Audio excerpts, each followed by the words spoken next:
Let's get one thing straight. Kylie Kelce is not here for your WAG labels. The wife of recently retired Eagles legend Jason Kelce and breakout podcast star in her own right has made it crystal clear, calling her a WAG, that tired old acronym for wives and girlfriends of pro athletes, is a no-go. Why? Because in her words, it makes it sound like your husband's job swallows your entire identity. And Kylie's got a mic and a fan base, she's nobody's afterthought. But here's the twist. In 2025, being a WAG isn't quite the eye roll it used to be. In fact, media outlets are calling this the dawn of a new era, a renaissance even. You're daddy! Yes, I am. Wait, she's available right now? Are we back? Hey, what? All right, Have give me what? 5 minutes. Have the call! Jason, you're on the clock! Girls, mom's gotta go podcast. Oh. The WAGs of today are not just clapping from the stands and perfecting their game day glam. They're building brands, fronting skincare campaigns, and launching podcasts that knock Joe Rogan off his throne. Kylie's did that in 2024, mic drop.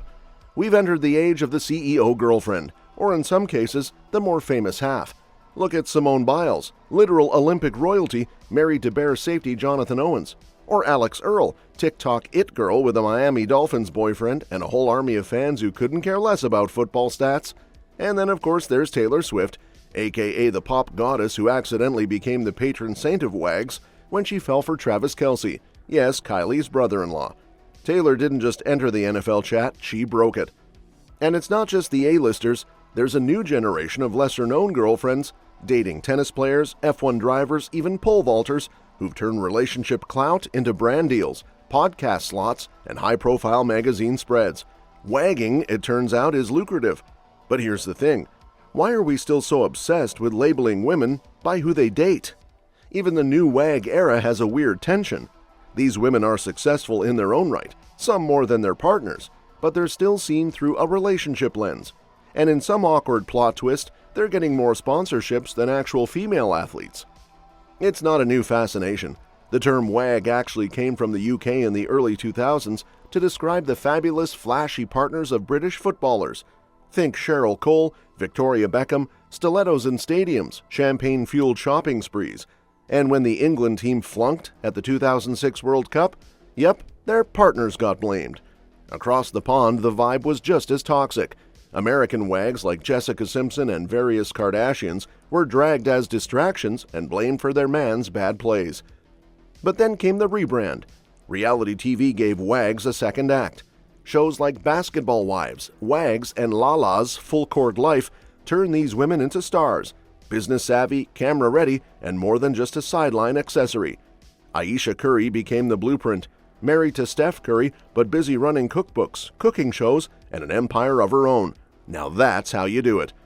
Then Formula One entered the group chat, and the WAGs there, they're thriving. Ever since Netflix's Drive to Survive blew up, women like Charlotte Sainz, ex of Charles Leclerc, and Isa Hernandez, Carlos Sainz's ex, became unofficial cast members. Charlotte was even the first WAG to star in a major skincare ad while literally on the F1 circuit. The fangirls took notice. Formula One's female viewership skyrocketed from 8 to 40%. Coincidence? Not a chance. WAGs now have their own fandoms. Tumblr pages, subreddits, Get the Look accounts. They're being shown on TV broadcasts, tagged on social media, and treated as characters in the broader sport soap opera. Tennis is starting to catch on. Morgan Riddle, girlfriend of top U.S. player Taylor Fritz, posts Get Ready With Me videos before tournaments and has basically become a tennis influencer / tour ambassador. She's not alone. Ian Broomfield and Paige Lorenz are riding that same wave, curating their lives as modern sports girlfriends, one TikTok at a time. In fact, some say the WAGs are doing more to market these players than the guys themselves. Fritz is bland, says F1 newsletter writer Lily Herman. His girlfriend adds way more dimension to his public image than any interview he's done. Brutal, but probably true. And let's not ignore the WAGs who came in already famous. Taylor Swift and Simone Biles didn't need the WAG label, but they're wearing it like a designer handbag and making it chic. Even Victoria Beckham, the original WAG turned fashion mogul, is enjoying a nostalgic glow-up thanks to the hit Beckham docu-series on Netflix. The WAG image evolving, but the power has never been stronger. So where does this all land us in 2025? Well, let's get spicy. There's an entire subsection of Gen Z dipping into trad wife content, soft focus, cinnamon roll home baking, vintage dresses, conservative vibes. WAGs kind of fit that mold. Glam, supportive, married or engaged, often rich and very online.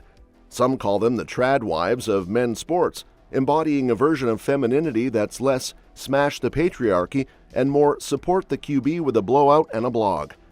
But here's the rub. While WAGs rake in the brand deals, actual female athletes are still begging for sponsorships. Tennis pro Daria Seville posted a viral TikTok venting about how female players are overlooked while their boyfriends' girlfriends are getting skincare collabs. It's actually tennis WAGs that fit the aesthetic, she said, and unfortunately she's not wrong. At the end of the day, even the savviest WAGs are still orbiting men, at least in how they're perceived. Sure, Kylie's podcast may have topped the charts, but she'll still get asked about her husband's career more than her own.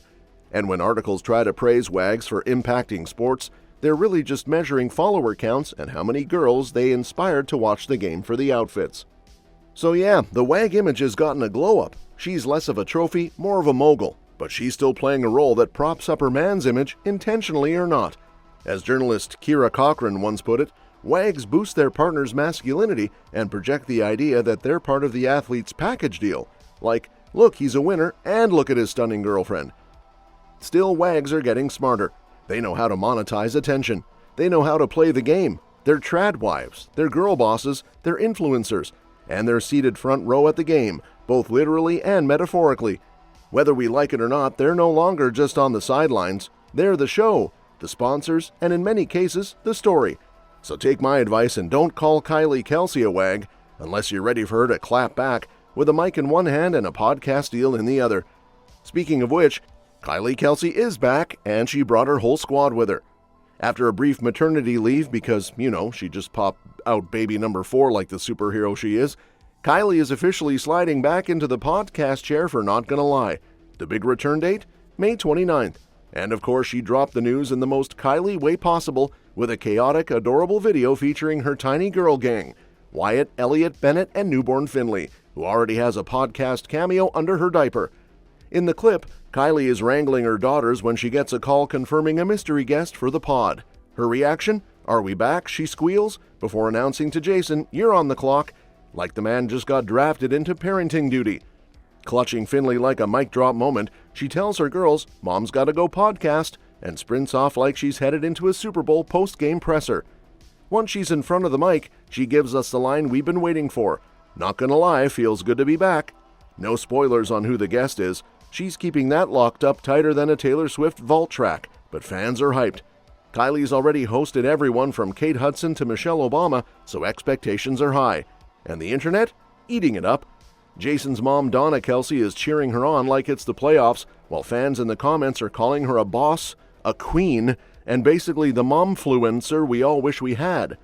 One overwhelmed mom even commented, "I'm struggling with one baby, I have no idea how you do this." So yeah, Kylie's back, more caffeinated, more honest, and probably slightly more sleep-deprived. And not gonna lie, we missed her. Speaking of missing, by the way, Jason Kelce may be a football legend we all miss on the field, but his toddler daughter, Benny, she's not buying the hype. On the latest episode of the New Heights podcast, Jason tried to rope his 2-year-old daughter, Bennett, aka Benny, into a heated NFL debate about a new rule change. But alas, baby girl had other priorities, like serving hard time in toddler jail, aka timeout. "Benny's in timeout right now," Jason casually told his brother and co-host Travis, while the sound of distant toddler tears echoed in the background. Classic dad multitasking, parenting and podcasting. Naturally, Jason tried to sweet-talk her into joining the football convo by asking for her opinion on whether division winners should still get home field advantage. Her reaction? Crickets. Girl was not in the mood. Jason didn't give up, though. He even asked her thoughts on the Eagles' controversial tush-push play, which the NFL was considering banning. "Benny, what do you think about the tush-push?" he asked sweetly. Her response? A savage toddler mic drop. "I'm in timeout." Ooh, no notes. Benny basically told her dad and her Super Bowl winning uncle that she had better things to do than debate football politics. Jason, ever the good sport, and probably a little wounded, admitted, "You're not being any fun right now." And while the NFL ultimately decided to keep the tush push alive, there's still no word on whether Benny ever got released from timeout. One thing's clear though, she might not be following in Dad's football footsteps anytime soon, but she's already mastered the art of shutting down a debate with zero effort. And dare I say, iconic! That's all for this video, folks. See you on the next one.